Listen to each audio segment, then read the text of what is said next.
77,61% pour Ibrahim Boubacar Keïta et 22,39% pour Soumaïla Cissé. Voilà les résultats complets provisoires du deuxième tour de l'élection présidentielle annoncé ce matin par le ministre en charge du département de l'administration territoriale. Ces résultats sont attendus dans les heures qui viennent sur la table des 9 sages de la Cour constitutionnelle.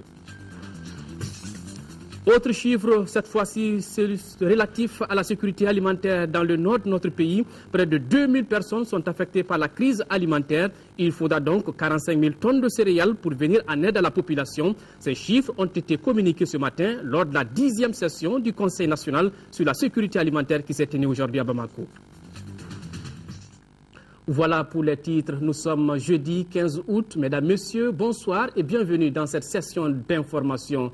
Sachez tout d'abord que le président de la République par intérim a quitté ce matin Bamako pour un périple qui le conduira au Nigeria, au Bénin et au Burkina Faso. Il a été salué à son départ à l'aéroport international Bamako-Sénou par le Premier ministre, les membres du gouvernement et les corps diplomatiques. Les échos de ce voyage présidentiel dans nos futures éditions avec nos envoyés spéciaux Mamari Kone et Aruna Diara. Voilà le président de la République qui a quitté aujourd'hui Bamako pour le Nigeria, le Bénin et le Burkina Faso. Il est salué ici par le Premier ministre, les membres du gouvernement et le corps constitué. Voilà le voyage du président de la République. Je vous l'annonçais tout à l'heure, les résultats complets provisoires du deuxième tour de l'élection présidentielle sont connus depuis la mi-journée. Le candidat Ibrahim Boubacar Keïta a obtenu 77,61% et Soumaïla Cissé 22,39%. Le taux de participation, lui, est de 45,78%. Nous écoutons Moussa Siko Koulibaly, ministre de l'administration territoriale, de la décentralisation et de l'aménagement du territoire, au micro de Mahamadou Doumbia. Vu la loi numéro 06044 du 4 septembre 2006 modifié portant loi électorale, vu le décret numéro 2012-708 PRM du 11 décembre 2012 portant nomination du Premier ministre, vu le décret 2013-536 PRM du 22 juin 2013 portant nomination des membres du gouvernement, après avoir totalisé les résultats des procès-verbaux des opérations du vote, je proclame solennellement les résultats provisoires complets du deuxième tour de l'élection présidentielle du 11 août 2013, qui se présente ainsi qu'il suit. Nombre d'inscrits 6 829 696. Nombre de votants 3 126 521. Bulletins nuls 92 920. Suffrages exprimés 3 33 601. Taux de participation 45,78%. Voix obtenues par candidat. Le candidat Ibrahim Boubacar Keïta, 2 354 693, soit 77,61%. Le candidat Soumaïla Cissé, 679 258, soit 22,39% des voix. Mesdames et messieurs, ceci met fin au deuxième tour de l'élection présidentielle. Je vous remercie. Juste avant la proclamation des résultats, le ministre de l'administration territoriale, de la décentralisation et de l'aménagement du territoire a vivement remercié tous ceux qui ont aidé le Mali à réussir ce défi. Sur le sujet, plusieurs partenaires du Mali se sont prononcés. Suivons ce reportage de Mahamadou Doumbia.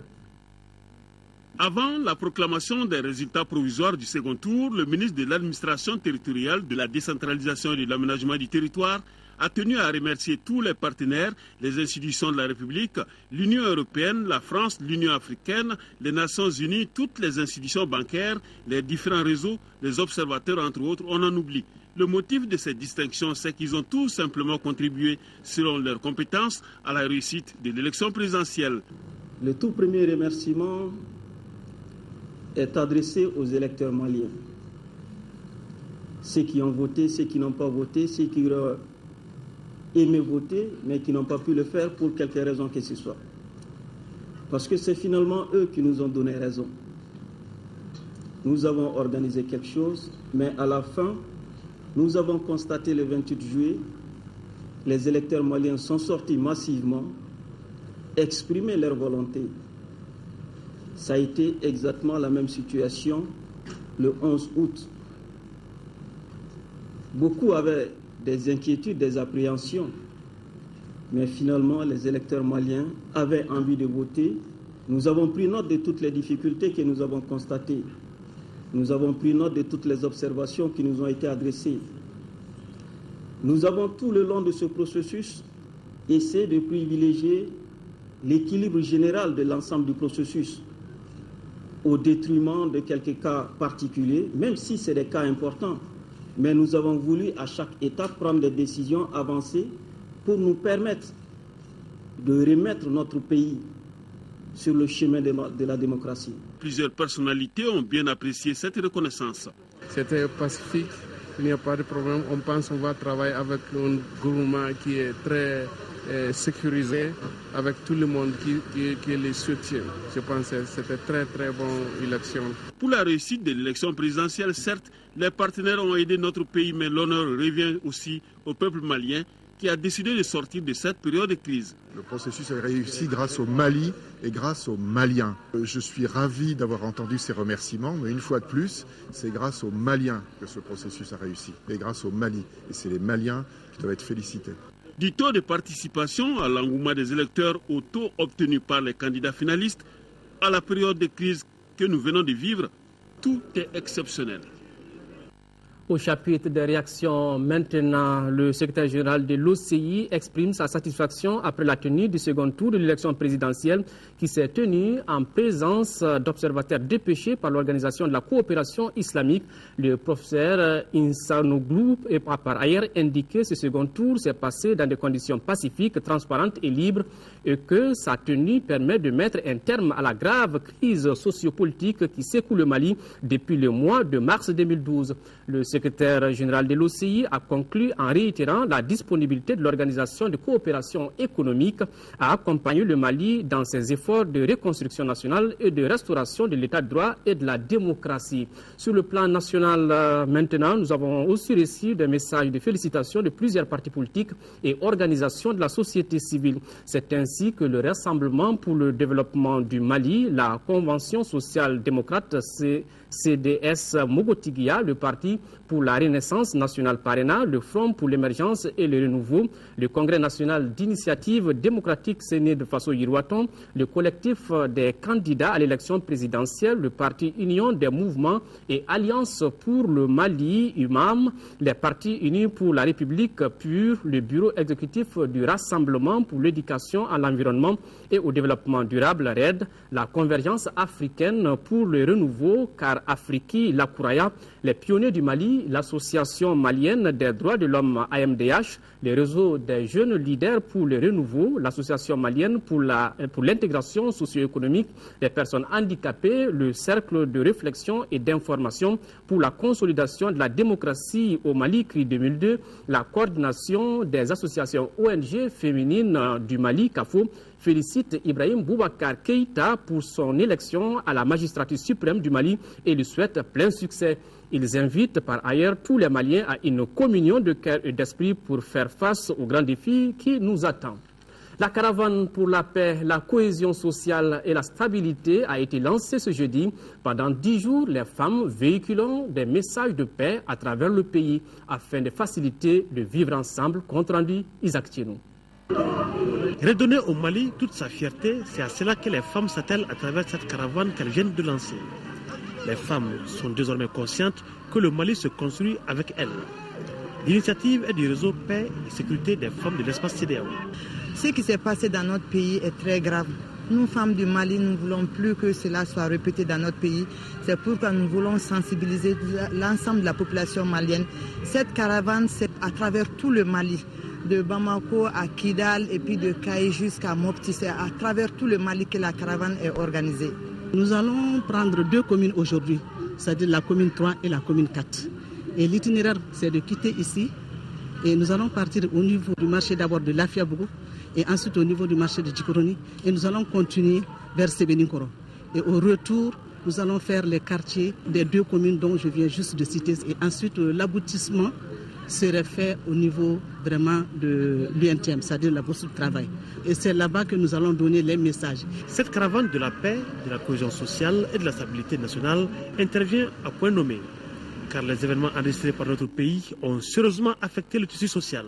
Le rôle et la part des femmes sont extrêmement importants, voire déterminants pour le succès de cette caravane. C'est pourquoi j'exhorte toutes les femmes à faire de ce projet un véritable combat pour un développement harmonieux de notre pays. La campagne s'étend sur une dizaine de jours et concerne toute l'étendue du territoire national. Partout, elles vont faire attendre leur slogan. Les femmes s'engagent pour leur bien commun, le Mali. Les observateurs camerounais se disent satisfaits du déroulement de l'élection présidentielle au Mali. C'est le constat fait par le Conseil des jeunes de l'Union pour la démocratie et le développement. Compte rendu Fademba Keïta. Le Mali prouve encore une fois qu'il reste une référence en matière de démocratie en Afrique. C'est du moins le constat des observateurs camerounais qui ont supervisé le déroulement des opérations à Kaï, Koulikoro et dans le district de Bamako pendant les 2 tours de l'élection présidentielle. Ce qui m'a organisé à mener la conférence, c'était pour ressortir un peu les différents points qui se trouvent dans le rapport que nous avons remis aux autorités maliennes, pour qu'ils prennent connaissance, pour qu'ils prennent en compte nos remarques et nos suggestions. Et nous avons constaté, par exemple, comme je vous ai dit tout à l'heure dans la conférence de presse, les actions de la DGE qui orientaient les différents électeurs dans les bureaux de vote, ça nous a tellement marqué. Dans son rapport d'observation électorale adressé aux autorités maliennes, le Conseil a formulé quelques recommandations. Nous pensons qu'il faudra déjà, pour les organisations futures, prolonger le recensement d'abord des électeurs pour qu'ils puissent avoir leur carte NINA. Et éviter qu'on ne retrouve des électeurs qui ont des cartes mais qui ne peuvent pas voter. Et permettre à tout le peuple malien d'exprimer son devoir civique. Le président de l'Assemblée nationale par intérim a reçu ce matin en audience Sord Jorismen, membre du Parlement néerlandais. Au cours de leur entretien, il n'a pas caché sa satisfaction quant à la bonne organisation des élections dans notre pays. Cependant, les nouvelles autorités, a-t-il souligné, ont de grands défis à relever. Nous l'écoutons à sa sortie d'audience au micro de Mahamadou Bagayogo. Nous avons parlé de Mali, le futur de Mali et les élus présidentiels, les résultats. Et c'est une rencontre très bien, très intéressante et très informative aussi. Et que pensez-vous des résultats de l'élection présidentielle? Je crois que le résultat a été très clair. La majorité ont choisi M. Ibeka et maintenant il a une grand challenge, défi de réunir le Mali, le nord et le sud, mais aussi de préserver le potentiel du pays magnifique Mali. Je vous le disais en titre, la 10e session du Conseil national sur la sécurité alimentaire s'est tenue ce matin au Centre international de conférence de Bamako. La session vise à évaluer la situation alimentaire de notre pays après la reconquête du Nord. Dans cette partie du Mali, près de 200 000 personnes sont affectées par la crise alimentaire, selon le département de l'agriculture. La même source indique qu'il faut donc 45 000 tonnes de céréales pour venir en aide à la population. Bourama Traoré. Autour du ministre de l'Agriculture, les gouverneurs des régions, les partenaires techniques et financiers, ensemble, ils évaluent la situation alimentaire et nutritionnelle du Mali.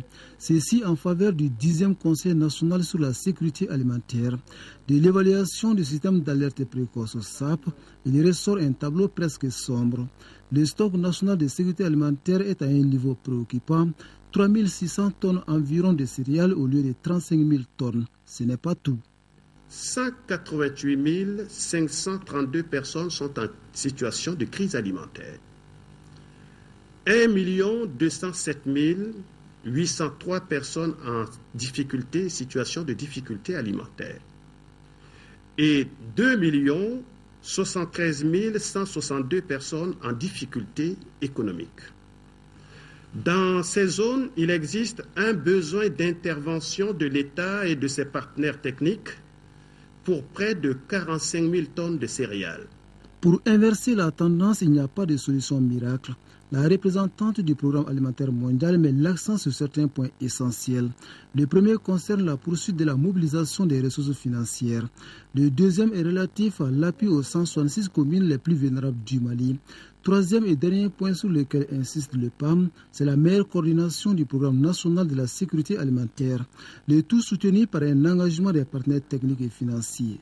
Les partenaires techniques et financiers vont poursuivre le renforcement de l'assistance humanitaire et le relèvement des moyens d'existence des ménages fortement éprouvés par les crises à travers des distributions alimentaires ciblées, la restauration des capacités de production agricole et l'appui en faveur de la nutrition, des cantines scolaires et la résilience.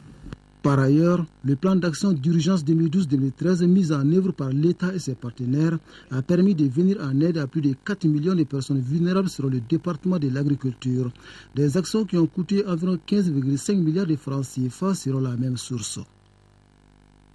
Le programme Gouvernance partagée de la sécurité et de la paix vient de tenir un atelier, un thème. Donc, le thème de cette session est le rôle des organisations de la société civile dans le cadre des concertations locales et de la sécurité communautaire. Le but de cette session, donc, est de permettre aux partenaires du programme de participer à la dynamisation des concertations. Reportage Fatoumata Kone. Le dialogue social, la cohésion nationale sont les mots les plus prononcés pendant cette période post-conflit. Pour ce faire, l'implication de l'ensemble de la société civile et des partenaires au Mali s'impose. C'est pourquoi le programme de gouvernance partagée de la sécurité et de la paix au Mali, PGPSP, a organisé cette session. Le but, c'est d'amener les acteurs à échanger sur la vision que le programme entend mettre en place et enfin de voir comment les activités sur le terrain seront soutenues par les acteurs émergents et tout ce qui contribue et participe à la mise en place d'un cadre de dialogue social et de cohésion nationale. Le PNUD a décidé de renforcer son appui au gouvernement du Mali à travers différentes initiatives dont la promotion du dialogue et de la cohésion sociale. Le thème qui nous réunit ce matin est d'une importance capitale, puisqu'il aborde la problématique de la cohésion sociale, du pardon, du vivre ensemble. Un défi et en même temps un idéal pour lequel tout un peuple malien s'est mis debout comme un seul homme pour le réussir. De cette journée de concertation doit sortir un document permettant d'assurer le travail des médiateurs communautaires et urbains. S'agissant des conflits communautaires, de nombreuses causes et raisons sont invoquées pour expliquer leur complexité et leur récurrence. Il s'avère dès lors tout aussi important de prospecter des modes alternatifs d'échange et de résolution en vue de promouvoir le dialogue social et la cohésion nationale. Cette rencontre s'inscrit dans le cadre de l'implication des acteurs de la société civile au forum paritaire et décentralisé qui sera programmé dans les jours à venir. Une bonne météo pour une bonne campagne agricole. L'Agence nationale de la météorologie vient de tenir la première session de son conseil d'administration. Parmi les documents adoptés par les administrateurs figurent le règlement intérieur et les documents relatifs à l'organisation des structures. Reportage Abdraman Maïga. Cette première session du conseil d'administration doit permettre à l'Agence nationale de la météorologie d'être plus opérationnelle et de faire face à ses nouvelles obligations. Pour atteindre cet objectif, les administrateurs ont élaboré et adopté 3 projets de loi.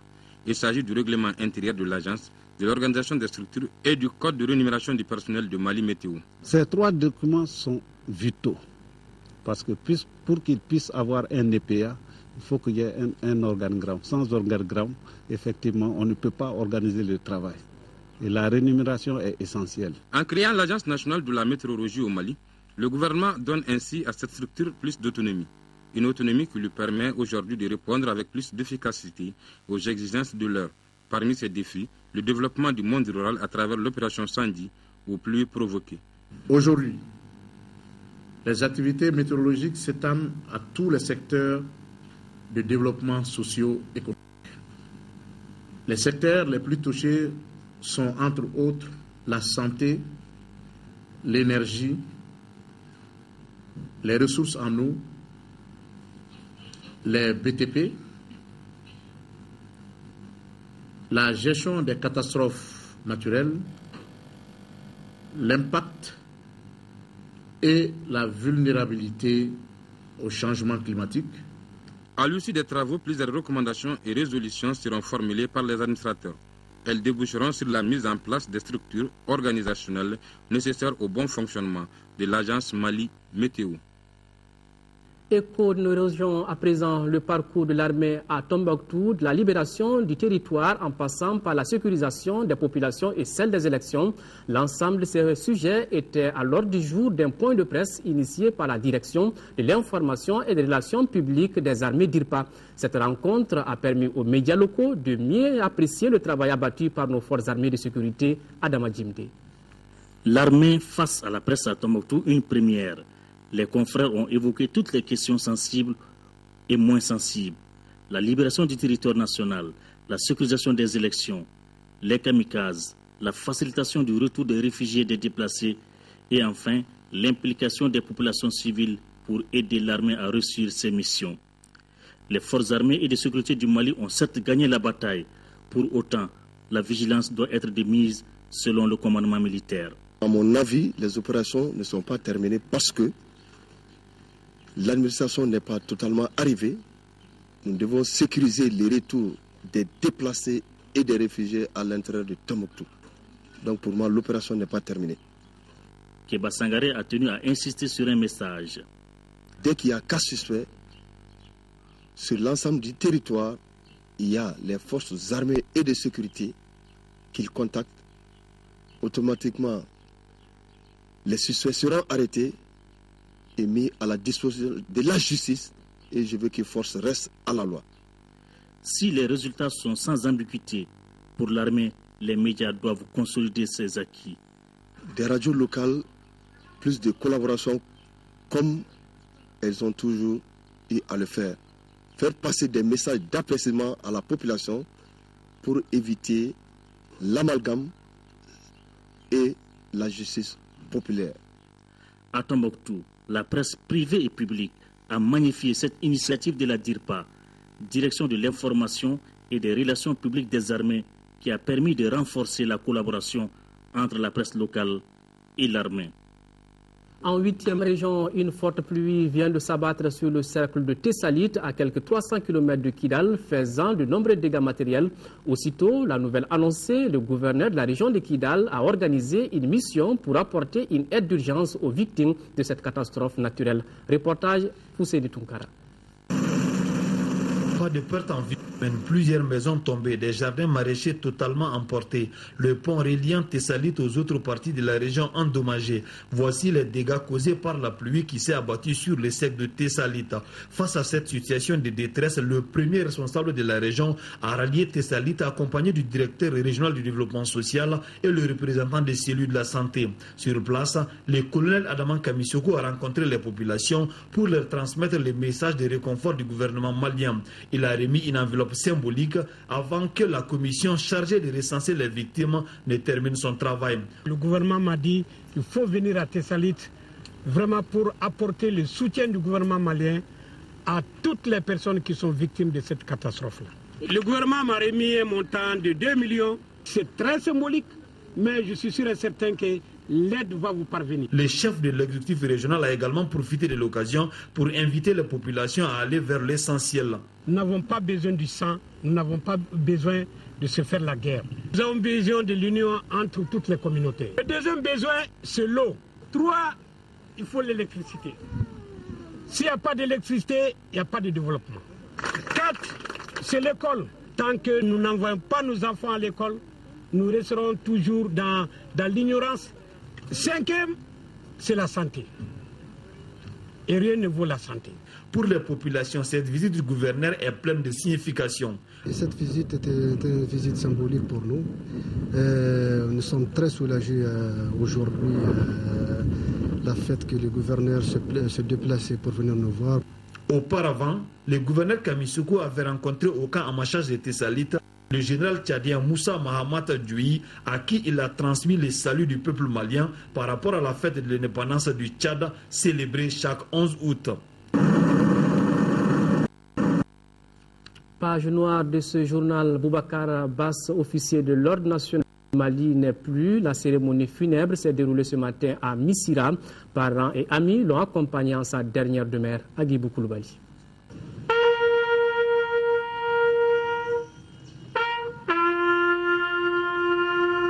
L'homme qui vient de nous quitter était un grand commis de l'administration coloniale. Boubacar Bass a successivement servi comme secrétaire dactylo à l'établissement Pénissac et compagnie de 1950 à 1951.